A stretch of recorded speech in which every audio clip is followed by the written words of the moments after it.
রাজধানীতে আবারও বাসে আগুন, এমন দৃশ্য বাংলাদেশে নতুন নয়। রাজনৈতিক উত্তেজনা বাড়লে হঠাৎ দাউ দাউ করে জ্বলে ওঠে শহরের রাস্তা। সোমবার রাতে ধানমন্ডিতে ল্যাবিড হাসপাতালের সামনে শান্ত মারিয়াম বিশ্ববিদ্যালয়ের একটি বাসে হঠাৎ আগুন ধরে যায়।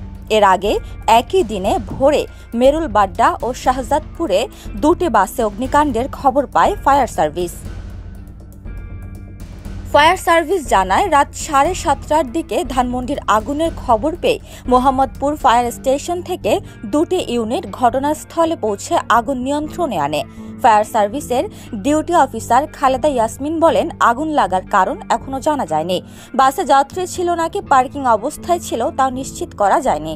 স্থানীয়রা জানান, বাসটির পাশ দিয়ে কয়েকটি তরুণ হেঁটে যাচ্ছিলেন। কিছুক্ষণ পরেই বাসে আগুন ধরে যায়। প্রত্যক্ষদর্শীদের ধারণা এটি নিছক দুর্ঘটনা নয়। এর আগে মেরুলবাড্ডা ও শাহজাদপুরে ভিক্টর পরিবহনের দুটি বাসেও একইভাবে আগুন দেওয়া হয়। পাশাপাশি রাজধানীর মিরপুর সহ বেশ কয়েকটি এলাকায় ককটেল বিস্ফোরণের ঘটনাও ঘটেছে।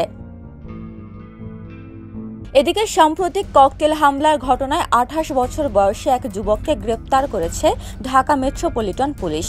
প্রাথমিক তদন্তে তাকে নিষিদ্ধ ঘোষিত ছাত্রলীগের সদস্য হিসেবে চিহ্নিত করা হয়েছে। কাকরাইলের সেন্ট মেরিস ক্যাথেড্রাল ও সেন্ট জোসেফ স্কুল প্রাঙ্গণে বিস্ফোরণের ঘটনা সহ একাধিক ঘটনায় তাকে জিজ্ঞাসাবাদ করা হচ্ছে।